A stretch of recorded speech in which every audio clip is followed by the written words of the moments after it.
Bonjour à tous et bienvenue dans cette nouvelle vidéo. Aujourd'hui on se retrouve dans un mood un peu plus cosy. Et vous avez vu, on a changé de décor parce que ça y est, pour ceux qui ont suivi, ça y est, j'ai officiellement déménagé. Et aujourd'hui, on va parler de 2025, mais surtout de comment préparer cette année 2025 en toute sérénité, de façon positive et avec joie. Le mood de cette vidéo, il sera beaucoup plus calme, beaucoup plus cocooning, parce que voilà, déjà je suis malade, mais je suis de bonne humeur, dans une bonne ambiance cocoon, j'ai mis mon petit pull à paillettes. Donc aujourd'hui, je vais vous donner 5 étapes pour moi en fait que je fais chaque année. Si vous me connaissez pas, moi c'est Lydia, et en fait mes vidéos c'est tout et n'importe quoi, mais c'est surtout tout ce qui nous permet d'améliorer nos vies. Donc abonnez-vous si ces sujets vous plaisent. Et surtout là, je vais préparer plein de vidéos sur comment bien démarrer 2025, plein de concepts nouveaux que vous ne connaissez sûrement pas parce que je viens d'apprendre. Donc j'ai hâte de vous faire toute cette vidéo. Aujourd'hui, on va voir ces 5 étapes.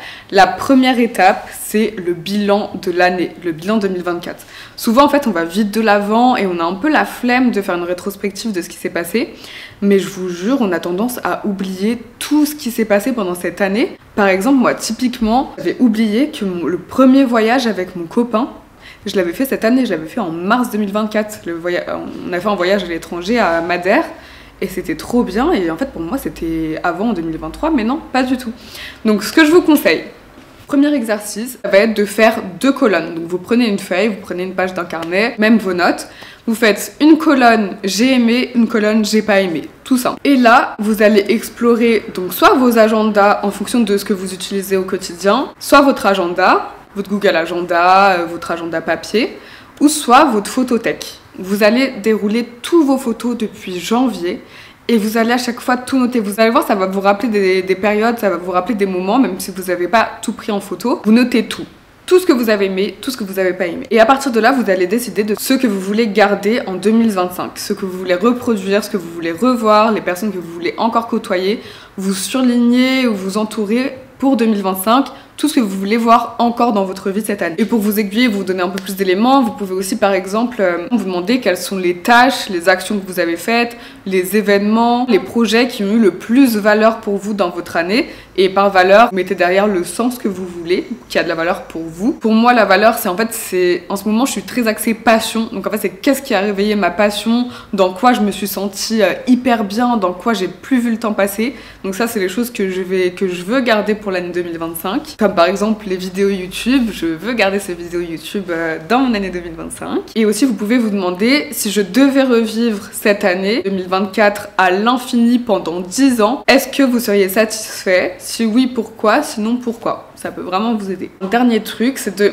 même si on a fait la liste de ce qu'on a aimé, ce qu'on n'a pas aimé, de vraiment faire une liste de toutes les fiertés, de tous les accomplissements, de toutes les réussites, même si c'est des petites choses, de tout ce que vous avez accompli pendant cette année. Et vous pouvez aussi découper tout ça par sphère. La sphère de la santé, du corps, la sphère de la famille, la sphère des amis, la sphère du professionnel, du travail et la sphère de l'amour, par exemple. Vous pouvez ajouter d'autres sphères qui vous parlent. Et en fait, l'idée, après tout cet exercice, ça va être de regarder le négatif, mais de lâcher prise sur ce qu'on n'a pas aimé, sur les échecs qu'on a eus, et de se concentrer vraiment sur ce qu'on a aimé, sur ce qui a été positif dans cette année. Comme ça, on part sur de bonnes bases. Et c'est normal, dans la vie, il y a du positif, il y a du négatif. Mais ok, le négatif, il s'est passé, on l'oublie. 2025, on part sur de nouvelles bases. Ensuite, je vais pas toutes vous les dire, mais je vais vous les mettre à l'écran. Vous pouvez vous poser encore plein d'autres questions pour aller encore plus loin dans ce bilan 2024. Par exemple, 3 mots pour décrire mon année, l'événement qui m'a le plus marqué, ma plus grande fierté, l'obstacle que j'ai réussi à surmonter, le moment où je suis sortie de ma zone de confort. Donc voilà, vous pouvez répondre à plein de questions, faire ce bilan à fond. J'aime trop faire ces exercices-là d'introspection. Donc ça, c'est la première étape. Vraiment faire ce bilan 2024. Ensuite, la deuxième étape, ça va être de choisir un mot. Un mot qui va être le mot pour vous, le mot de 2025. Donc en gros, ça va être de choisir votre mot de l'année. Donc là, je vais en parler dès maintenant à cette étape-là, Parce qu'en fait, le mot de l'année, ça se trouve, vous l'avez. Ça se trouve, vous savez en fait que vous voulez faire de 2025. Et peut-être que vous le savez pas. Dans ce cas-là, vous pouvez faire cette étape-là à la fin. Parce qu'avec tous les exercices qu'on va faire pendant cette vidéo, à la fin, il y a sûrement un mot qui va se dessiner. En fait, l'idée, c'est de choisir un mot qui résonne avec vous. Ça peut être une valeur forte que vous avez, que vous voulez cultiver. Ça peut être une émotion que vous voulez plus voir dans votre vie. Ça peut être un mot qui vous plaît, que vous voulez incarner au quotidien. Et en fait, ça va devenir tout simplement le mot auquel vous vous rattachez pendant toute cette année, même quand vous n'êtes pas bien. Par exemple, pour parler de mon cas personnel, mon mot cette année, c'était aventure. Parce qu'en fait, je voulais vivre de nouvelles aventures, je voulais vivre de nouvelles choses. Et franchement, je trouve que je l'ai bien choisi. Parce que j'ai pas mal voyagé, donc c'était un peu l'aventure de partir comme ça sur la côte ouest des États-Unis avec ma sœur. Donc vous voyez, on a fait un road trip de Los Angeles jusqu'à San Francisco et on n'était que 2 filles, donc c'était vraiment une aventure, mais c'était trop bien de partir dormir au milieu d'une forêt avec mon copain. Et puis aussi, il y a le sens plus second aventure, mais l'aventure de me lancer dans un déménagement avec mon copain. J'avais jamais vécu avec une personne encore. Donc la vie à deux, c'est aussi une aventure de se lancer dans la vie à deux. Et l'aventure aussi tout simplement de lancer ma chaîne YouTube parce que je savais pas où ça allait me mener, je savais pas ce que j'allais faire. Vous savez, au début, je voulais parler que de santé, de biohacking, et je l'ai pas du tout fait. Donc, en fait, j'aime bien le mot aventure. Enfin, pour moi, le mot aventure résonnait parce que une aventure, tu sais pas où ça te mène, et tu sais pas forcément. En fait, c'est être spontané. Et je voulais un peu plus de spontanéité. Et cette année, j'hésite encore entre 2-3 mots, mais je pense que je vais vous dire le mot qui se rapproche le plus de ce que je veux. Et je pense que c'est beauté. Et c'est pas beauté au sens superficiel, même si j'adore ce qui est beau, j'adore l'art, j'adore la beauté des choses. Mais en fait, c'est plus la beauté dans le fait d'apprécier la beauté des choses. Et en fait, c'est l'émerveillement, vous voyez. C'est de trouver les choses belles, d'être reconnaissante pour ce qu'il y a dans ma vie. Et c'est de voir la vie toujours sous l'angle du beau, genre de me dire que tout ce qui se passe, c'est beau, ça arrive parce que c'est la vie. Et de pas juste chercher le positif tout le temps. Et en fait, de voir la beauté, même dans les choses même quand ça va pas. Et aussi, cette année, je veux aussi tester encore plein de choses, mais justement pour la beauté de tester et pas pour le résultat. C'est comme ces vidéos YouTube que je fais, il y en a plein qui fonctionnent pas, il y en a plein, je passe des semaines à les monter pour que ça fasse même pas une centaine de vues. Mais pour la beauté de tester, je continue de le faire. Voilà. Et même par exemple quand je cuisine, j'aimerais faire des belles choses. Enfin voilà, j'aimerais cultiver la beauté dans ma vie. J'aime bien en fait j'adore ce mot beauté.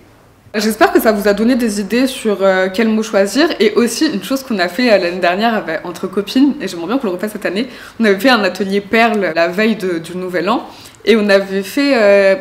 non, je l'ai pas. On avait fait, vous savez, les bracelets avec les mots. Et du coup, chacune avait mis un mot. Et moi, j'avais mis mon mot de l'année, qui était aventure. Et donc, ça peut être une bonne idée, vous voyez, de porter ce mot, ou de faire un tableau avec ce mot, ou de faire un dessin aussi avec ce mot.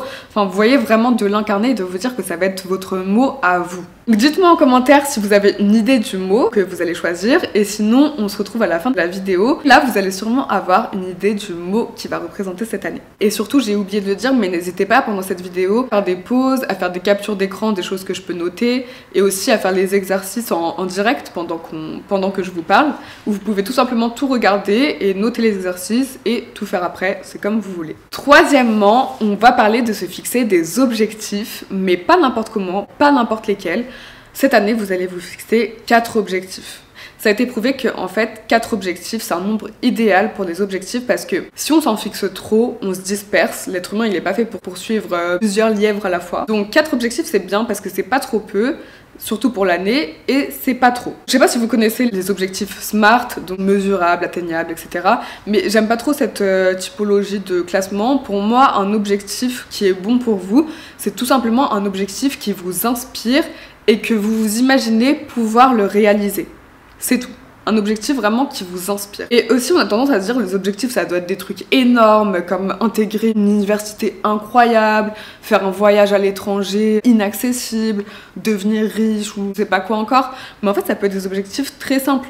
Par exemple, moi, un de mes objectifs, c'est juste de recuisiner, mais genre vraiment recuisiner des trucs de base. Et du coup, je sais pas si vous voyez, je me suis acheté plein de livres de cuisine, mais parce qu'en fait, je cuisinais plus du tout, en fait, quand j'étais chez moi. Quand j'étais chez moi, ma cuisine, elle était nulle. Et là, en fait, j'ai plus d'excuses. Là, j'ai une cuisine avec un four, j'ai tout pour cuisiner. Donc là, un de mes grands objectifs, c'est de recuisiner. Donc vous voyez, ça peut être même marcher plus, enfin voilà, ça peut être tout et n'importe quoi, tout ce qui vous plaît, tout ce qui vous inspire et tout ce qui vous dit que va vous faire vous sentir mieux. Et moi ce que je vous conseille, c'est de catégoriser types d'objectifs différents. Donc il y a home, mind, body et soul. Donc home, c'est la maison au sens physique, mais aussi au sens spirituel. Et c'est en fait tout le foyer au sens large. Donc en fait, c'est la famille, les amis, les proches, les relations sociales. Voilà, c'est ça le foyer. Ensuite, on a mind. Mind, c'est le cerveau, c'est comment vous faites fonctionner votre cerveau. Donc c'est plus relatif au travail. Body, ça coule de source, c'est le corps. Et soul, c'est les émotions, c'est le développement spirituel. Vous donnez du coup mes objectifs liés à ces 4 dimensions. Home, de continuer à décorer mon appartement, prendre soin de mon foyer, prendre soin de mon copain, de la vie de couple, toujours continuer de voir ma famille, voir beaucoup plus mes proches parce que c'est vrai que ces derniers temps, je prenais plus le temps que je voulais pour ma famille et mes amis, donc ça c'est quelque chose que j'aimerais remettre en place. Mind, le travail, donc pour moi l'objectif cette année ça va être de reprendre le travail créatif, donc j'aimerais beaucoup refaire appel à ma créativité avec les vidéos YouTube par exemple, en imaginant des concepts un peu nouveaux. J'aimerais aussi me remettre à dessiner. Donc ça va être plus sur la partie soul. Et même dans mon travail en CDI, j'aimerais bien faire des tâches aussi plus créatives. Body, le corps, ça fait 2 mois que je fais plus de sport. Là, j'aimerais vraiment me remettre régulièrement au sport et tester de nouveaux cours de sport parce que je me suis inscrite dans une nouvelle salle. Et vraiment me créer une routine sportive qui dure sur l'année. Et soul, les émotions. Donc justement pour cultiver mes émotions, mon âme. J'aimerais me remettre à dessiner, mais vraiment, j'aimerais trop faire mes propres tableaux. Enfin, ça, je sais que je veux trop le faire cette année. Donc me remettre à dessiner et me remettre à lire aussi pour cultiver mon imagination. Donc voilà, vous allez prendre ces 4 catégories-là et vous pouvez vous donner un objectif par catégorie. La 4e chose, c'est l'organisation. Parce que une fois qu'on a défini nos objectifs, c'est bien, mais il faut s'organiser pour les atteindre. Parce qu'il ne suffit pas de les marquer, ça ne va pas se réaliser comme ça. Donc, pour que les objectifs deviennent réels, il faut un plan. Mais on ne va pas se créer un plan rigide parce qu'en fait, on veut vivre, on veut profiter de la vie, tout en atteignant nos objectifs. Et c'est réalisable, c'est faisable, j'en suis persuadée. Et donc, pour ça, on va créer une structure qui nous soutient et surtout pas qui nous stresse. Donc pour ça, vous allez utiliser ce qui vous convient. Ça peut être un agenda papier, ça peut être un agenda digital, ça peut être vos notes, ça peut être même une application. Enfin, voilà, prenez ce qui vous plaît, mais prenez un support. Faites pas juste un plan dans votre esprit parce que on sait qu'on ne tiendra jamais. Ensuite, vous allez prendre chacun de vos objectifs et vous allez définir pour chacun toutes les tâches à faire pour y arriver et toutes les habitudes à prendre pour l'atteindre, cet objectif. Et maintenant, on va parler d'une part des tâches et d'autre part des habitudes. Donc pour commencer avec les tâches. Premièrement, vous allez prioriser, dans toute votre liste, vous allez prioriser les 3 tâches qui vont vous permettre d'atteindre 80% des résultats. Souvent, quand on se donne un objectif, on se perd dans les détails et en fait, c'est des détails qui comptent pas. C'est comme les personnes qui veulent perdre du poids et qui cherchent la barre où il y a marqué nouvelle barre de céréales avec laquelle vous allez perdre du poids ou qui achètent des barres protéinées hyper spécialisées et tout ça. Non, la base pour perdre du poids, c'est moins manger en quantité, manger plus de fruits et légumes pour être rassasié et pour garder des vitamines et pratiquer une activité sportive. Ça, c'est les 3 tâches, si vous les faites, vous allez perdre du poids. C'est ce qui va vous permettre d'atteindre 80% de votre objectif. Ensuite, vous pouvez peaufiner avec les 20%, mais là, on s'intéresse aux 80%. Donc, quelles sont les 3 tâches prioritaires que vous devrez faire cette année pour atteindre 80% de cet objectif? Vous allez définir ces 3 tâches. Ensuite, vous allez vous créer une to-do par semaine, enfin de la semaine, un peu une to-do template, on va dire, enfin qui se répétera toutes les semaines, va vous permettre d'atteindre votre objectif petit à petit chaque mois. Donc, par exemple, imaginons, je veux perdre du poids. Donc chaque semaine, dans ma routine de la semaine, il y aura aller à la salle de sport tel jour et tel jour. Voilà, ce sera dans ma to-do de la semaine. Et pour ça, vous pouvez aussi vous créer un ordre de priorité qui soit visuel, en mettant par exemple des points d'exclamation, vous voyez, sur votre agenda ou dans votre liste, comme ça vous savez ce que vous devez faire en priorité. Et justement, dans votre agenda, vous allez indiquer dès maintenant, sur votre semaine idéale, tous les moments de deep work ou les moments où vous allez être vraiment focus à 100% sur la tâche que vous êtes en train d'accomplir actuellement. Et pendant la session de deep work, vous refusez toute interruption. Donc il n'y a pas de téléphone, il n'y a pas quelqu'un qui vient toquer à votre porte. Non, non, non. Pendant le deep work, c'est entre 45 minutes et 3 heures, selon le temps que vous avez dispo, où vous allez être focus à 100% sur une tâche. Et ça, vous allez les mettre dans votre agenda obligatoirement vous allez respecter ces créneaux-là. Et une petite astuce, vous pouvez vous mettre une alarme, mais une vraie alarme qui va sonner au moment où vous devez réaliser cette tâche. Et je vous conseille pas de mettre des alarmes tout le temps, mais vraiment pour les tâches importantes de la semaine. Comme ça, l'alarme sonne, hop, vous coupez votre cerveau, vous coupez ce que vous étiez en train de faire et vous réalisez cette tâche sans réfléchir. Et aussi, n'oubliez pas de fixer un point avec vous-même chaque semaine, donc par exemple tous les dimanches, pour faire un bilan de toute la semaine et repartir sur de nouvelles bases. Et en fait, l'objectif de tout ça, ça va être d'avoir une vision très claire sur comment concrètement vous allez atteindre vos objectifs et créer une sorte de toboggan d'efficacité. Et comme ça, après, il vous restera plus qu'à agir. Vous n'aurez plus à réfléchir, vous réfléchissez maintenant pour toute l'année, ou en tout cas, on peut réajuster son plan tous les quelques mois, mais comme ça, vous aurez déjà une base hyper claire. Là, on a parlé des tâches, on va parler des habitudes. Dans Atomic Habits, que vous connaissez, donc il explique comment rendre une habitude appealing, enfin comment faire en sorte d'aimer faire une nouvelle habitude et comment s'éloigner d'une mauvaise habitude. Donc, je vais vous les dire. Dans une habitude, il y a 4 étapes. Le signal, l'envie, la routine et la récompense. Pour construire une habitude, on doit optimiser le signal, donc rendre l'habitude évidente. On sait pourquoi on l'a fait cette habitude. On optimise l'envie, on doit rendre cette habitude attirante, elle doit nous donner envie. Troisièmement, on optimise la réponse, c'est-à-dire qu'on rend cette habitude hyper simple à réaliser. Une brosse à dents, elle est posée là, on la prend, c'est simple. Et quatrièmement, on optimise la récompense. Donc on rend cette habitude satisfaisante à faire. Donc une nouvelle habitude doit être évidente, facile et géniale. Et à l'inverse, pour supprimer une habitude, on va la rendre invisible. On doit plus voir ce paquet de chocolat. On doit éloigner notre téléphone de nous. On doit la rendre dégoûtante. Elle doit nous dégoûter. On rend la réponse difficile. Ce paquet de chocolat, on le met dans un placard fermé à clé au fin fond d'une pièce où on va jamais. Et on rend la récompense insatisfaisante. Donc, si vous voulez vous débarrasser d'une habitude, vous devez la rendre invisible, difficile et dégoûtante. 5e étape pour préparer 2025, c'est une étape que j'adore et j'ai trop hâte de le faire, c'est de vous fixer 30 intentions. 30 intentions, c'est quoi? On a parlé des objectifs, on n'a pas parlé de résolution, mais on parle d'intentions. En fait, pour moi, les résolutions, c'est un peu un truc, je veux faire ça, je veux perdre 10 kilos, je veux arrêter de fumer. Vous voyez, c'est un peu, c'est radical et ça donne pas envie, vous voyez. C'est pas des choses forcément dont on a envie, c'est des choses qu'on sait qu'on doit faire. Alors que les intentions, c'est des choses, on met notre attention dedans parce qu'on a envie de faire ces 30 choses. On a envie de devenir cette personne. Les 30 intentions, ça peut être des tout petits trucs. J'ai envie de tester une recette de gâteau aux fraises, voilà, ça peut être ça. Et ça peut être une grande intention, ça peut être un grand rêve. Donc en fait, c'est des choses, vous posez une intention et en fait, vous y mettez pas trop d'attachement. C'est pas comme les 4 objectifs qu'on a définis. Les 4 objectifs, vous allez avoir un plan, vous allez vraiment donner de vous pour les atteindre parce que les objectifs, souvent, il y a un prix à payer derrière pour en être conscient. Quand on a l'objectif, par exemple, d'aller faire du sport et de se renforcer, on fait un sacrifice en se disant qu'on va pas rester devant Netflix ce soir, on va aller à la salle de sport à la place. Donc il faut être conscient du prix à payer quand on veut atteindre ses objectifs.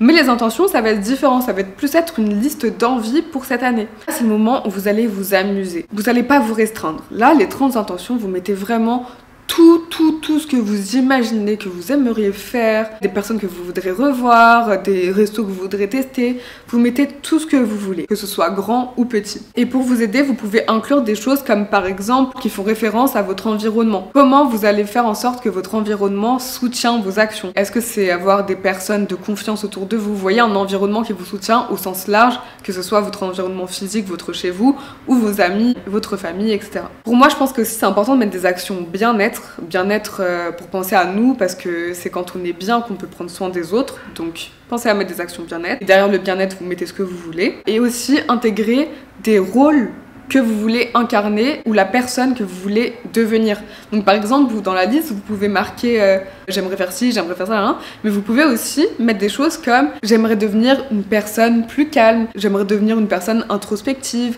j'aimerais devenir une personne sportive. Vous voyez, vous pouvez mettre aussi des intentions par rapport à vous parce que votre caractère peut changer, on n'est pas immuable. Vous pouvez mettre des choses que vous voulez incarner. Et aussi par rapport à vos rôles, vous avez plusieurs rôles en tant qu'homme ou que femme. Vous êtes une fille, peut-être que vous êtes une sœur, peut-être que vous êtes une employée, peut-être que vous êtes une chérie. Donc voilà, donc quel rôle vous voulez incarner? Est-ce que vous voulez être une chérie attentionnée? Est-ce que vous voulez être une fille qui est toujours présente pour ses parents? Vous pouvez mettre tous ces rôles que vous voulez incarner et vous allez avoir une liste de 30 intentions. quand vous allez la relire, ça va être trop bien. Et moi aussi, un truc que j'aime bien faire, c'est préparer en avance des listes. Donc par exemple, pour chaque année, j'ai une liste de livres que j'aimerais lire. J'ai une liste de films que j'aimerais voir. J'ai une liste de Netflix, donc avec les documentaires, les séries que j'aimerais voir. Enfin, en fait, pour mettre plus d'intention dans ce que je vais faire pendant l'année et pas juste zapper et me laisser aller par les choses. Donc j'aime bien un peu garder le cap, vous voyez. Une liste de voyages aussi, même si c'est des petits voyages, même si c'est rendre visite à certaines personnes. Et d'ailleurs, une fois que vous aurez ces 30 intentions et vos 4 objectifs, à partir de ce moment-là, vous me dites en commentaire, mais normalement, vous allez voir un mot se dessiner. Il y a un mot qui va un peu être le fil conducteur de tout ça. Si je peux vous donner un conseil, choisissez quand même bien le mot parce que en 2023, j'avais choisi le mot ambition. Et en fait, c'était un mot qui était trop fort pour moi et je me suis mis une pression énorme. Je pense que c'est un mot qui m'a plus rendu mal qu'autre chose parce que ça me stressait plus qu'autre chose. Donc choisissez bien votre mot parce que en fonction de votre sensibilité, ça va être un mot auquel vous vous accrochez, donc c'est pas anodin. Et donc voilà, là on a vu les 5 étapes et j'ai une étape bonus pour vous. Et cette étape bonus, c'est de faire un tableau de visualisation. Et oui, le fameux vision board. Mais pourquoi? Parce qu'en fait maintenant, une fois que vous avez tout ça, vous avez vos 4 objectifs, vous avez votre mot de l'année, les 30 intentions. Si vous retranscrivez ce que vous imaginez sur papier ou même sur votre ordinateur, ça va rendre tout ça encore plus concret et ça va encore plus vous donner envie d'atteindre tout ça et de faire tout ça. En fait, c'est que du bonus. En plus, je trouve que l'activité en tant que telle, elle est trop bien. Et je pense que cette année, avant, je le faisais toujours sur ordinateur, mon vision board. Mais là, en déménageant, je me suis rendu compte que j'avais plein de magazines. Donc je pense que cette année, je vais faire un beau collage. Un grand vision board avec plein de choses qui m'inspirent. Et je pense que je le mettrai dans mes toilettes. Vous pouvez aussi coller des citations, coller des intentions, écrire votre mot, vous pouvez dessiner aussi. Enfin voilà, faites tout ce que vous voulez, ça doit juste être un tableau qui vous permet de vous projeter, comme si vous étiez dans votre rêve. Quand vous regardez ce tableau, vous êtes dans votre vie rêvée et c'est comme si vous la viviez déjà. Voilà, c'était tout pour cette petite vidéo. J'espère qu'elle vous a plu. C'était une vidéo beaucoup plus chill, beaucoup plus spontanée. Là, j'en ai plein à vous préparer. Là, je suis en train de les préparer, mais j'ai trop d'idées, j'ai trop de choses à vous dire et tout, donc ça va être trop bien. N'oubliez pas de vous abonner si mon contenu vous plaît, si vous voulez en voir plus. Moi, comment vous aborder cette année 2025? Moi, j'ai trop hâte, là j'en ai marre de 2024. 2025, en plus j'adore, le 5 c'est mon chiffre préféré. Donc j'ai vraiment trop hâte de cette année. Voilà, dites-moi tous votre mot de l'année, je veux voir plein de mots. Je vous fais de gros bisous, passez de bonnes fêtes si c'est la période encore. Et je vous dis à très bientôt.